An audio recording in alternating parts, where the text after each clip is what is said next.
Preciso de sua ajuda para a interpretação sobre os ciclos da vida, sempre citados pelo Haroldo, inclusive o fim do ciclo do mundo de provas e expiações, que, segundo ele, finaliza em meados de 2060.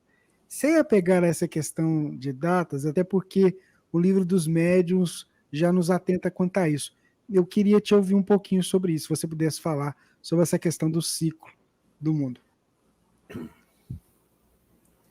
Existem muitas teses sobre a teoria dos ciclos do mundo.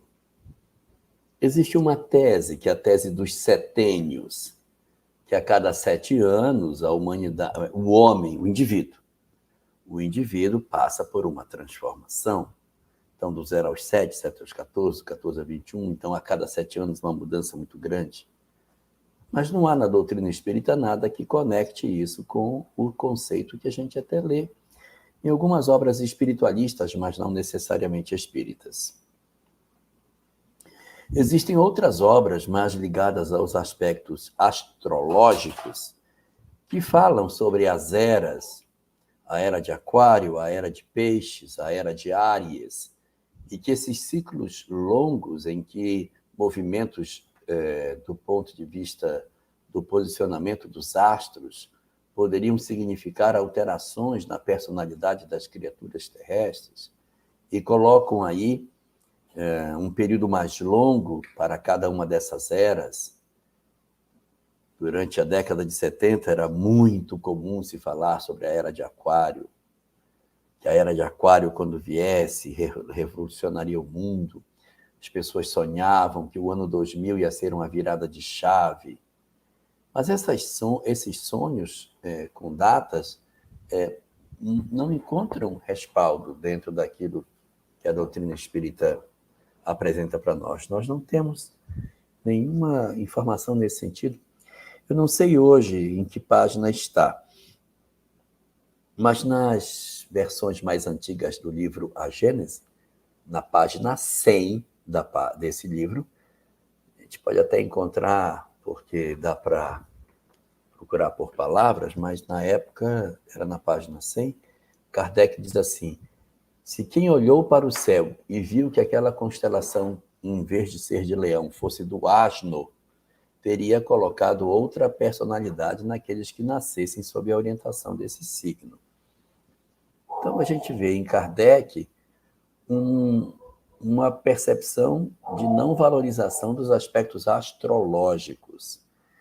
Nós temos outras pessoas que se fixam no calendário maia, que apresenta ali os anos, depois os Bacum, Ticum, que eram períodos de 10 anos, 420 anos, 2120 anos, que bate com as eras astrológicas, mas que eram movimentações de astros, sem necessariamente uma mudança da sociedade, mas observações astronômicas. Aí algumas pessoas querem conectar as alterações astronômicas com as questões comportamentais da criatura.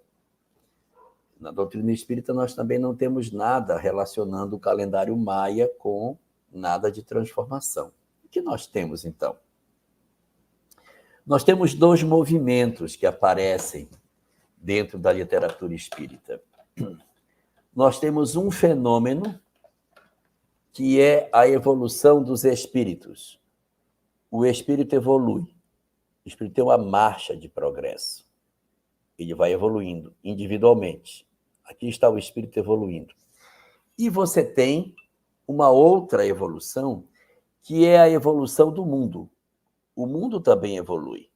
Então, se o mundo evolui num determinado ritmo e o espírito que está encarnado neste mundo evolui mais ou menos na mesma velocidade, o mundo evolui e o espírito vai junto, porque ele vai evoluindo na mesma velocidade.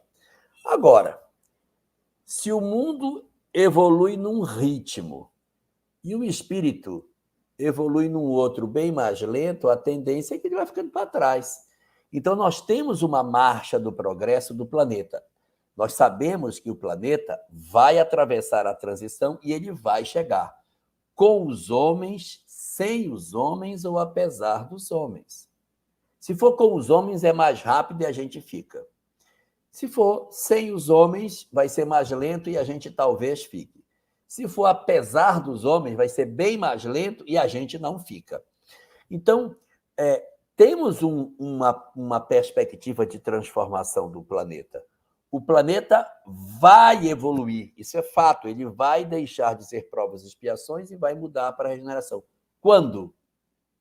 A influência dos homens pode ser muito importante nisso. Se nós juntarmos os nossos esforços, que basta querer, gente. A mudança para a regeneração está lá no item 17 do capítulo 3º do Evangelho segundo o Espiritismo. São 3 coisas. Conhecimento da lei de Deus, desejo de vivê-la, que a gente pode fazer a hora que quiser, só querer se aproximar. 2, acentuado senso de justiça, é só querer. 3, abandono das paixões, é só querer.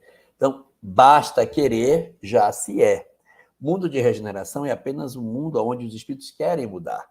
Agora, se um cara não quer mudar, ele quer ficar congelado onde ele está e o mundo vai avançando, cara, ele vai perder o bonde. O mundo avança e ele fica para trás. Ele não vai prosseguir.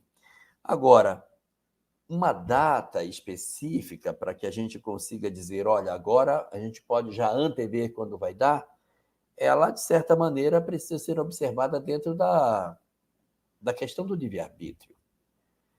Nós poderíamos dizer assim, que talvez dê para dizer, estamos vivendo um período de transição, que não começou agora, ele começa quando a revelação chega. A Revolução Francesa marca o início de uma nova era. Então, a convulsão ela começa ali, 1789, quando o homem faz uma ruptura, nega a religião, cria uma sociedade apoiada na razão e a gente constrói a sociedade ocidental de hoje, que tem conceitos que nunca se teve antes. E quando isso vai acabar? Vai depender. Vai demorar alguns séculos para terminar. Não sei quanto. Mas eu posso dar a você algumas medidas que você talvez possa trabalhar para decidir quando vai ser. O mundo de regeneração tem que vencer o egoísmo e tem que vencer o orgulho. O egoísmo é querer tudo para si, independente do que acontece com o outro. O egoísmo, portanto, gera acúmulo e carência do outro lado. O egoísmo gera fome. Para vencer o egoísmo, nós temos que vencer a fome no mundo. Dá para vencer a fome no mundo hoje? Dá, é só querer. Só que o homem não quer. Então você vê que é uma característica da personalidade. Quando a criatura humana disser, não quero mais fome no mundo, vamos trabalhar, pode até existir pobreza, mas fome, não ter o que comer. Ser pobre pode até acontecer, regiões mais pobres, outras mais ricas, mas não ter o que comer, morrer de fome. Isso não poderia num país, num mundo onde tudo sobra, meu Deus, temos excesso de produção. Então o egoísmo gera fome. Para que a gente possa ser mundo de regeneração, a fome tem que acabar. O orgulho gera a arrogância, a prepotência, a intolerância, a capacidade de busca pelo poder, que gera guerra. Dá para acabar com a guerra no mundo? Dá. É só querer. Basta que os homens se entendam. Então, para que a gente consiga avançar para o mundo de regeneração, não pode ter guerra. Não pode ter guerra. O mundo de regeneração é um mundo onde a preocupação com o meio ambiente não permite a destruição. Nós temos que avançar para o mundo de regeneração quando nós não tivermos lixões nas cidades, pessoas vivendo dos resíduos que as outras pessoas jogam. Essa agressão ao meio ambiente tão violenta. Então, resumidamente, quando é que a gente entra no mundo de regeneração? Quando não tiver fome, pelo menos do jeito que tem hoje, sistêmica, quando não tivermos guerra e quando respeitarmos o meio ambiente. Se a gente conseguir fazer isso até 2060, eu acho que a gente entra na regeneração, mas se não vencer essas 3 coisas, não adianta marcar data. Nós temos que marcar metas de conduta. Quando que a gente vai acabar a fome? Basta querer. Quando que a gente vai acabar a guerra? Basta querer. Quando vamos respeitar o meio ambiente? Basta querer. Se nós tomarmos essas 3 decisões, que pode ser tomada amanhã, a Terra vira regeneração amanhã. Mas se em 2100 isso ainda não tiver sido feito, a transição vai demorar um pouco mais. Só que Deus tem o controle das torneiras. A hora que esse tempo elástico findar, as torneiras vão começar a fechar. E ao invés de termos espíritos perturbados encarnando na Terra, teremos sempre, como diz Kardec, a cada criança que nascer, um espírito propenso ao bem, ao invés de uma alma propensa ao mal. E quando será? Ninguém sabe.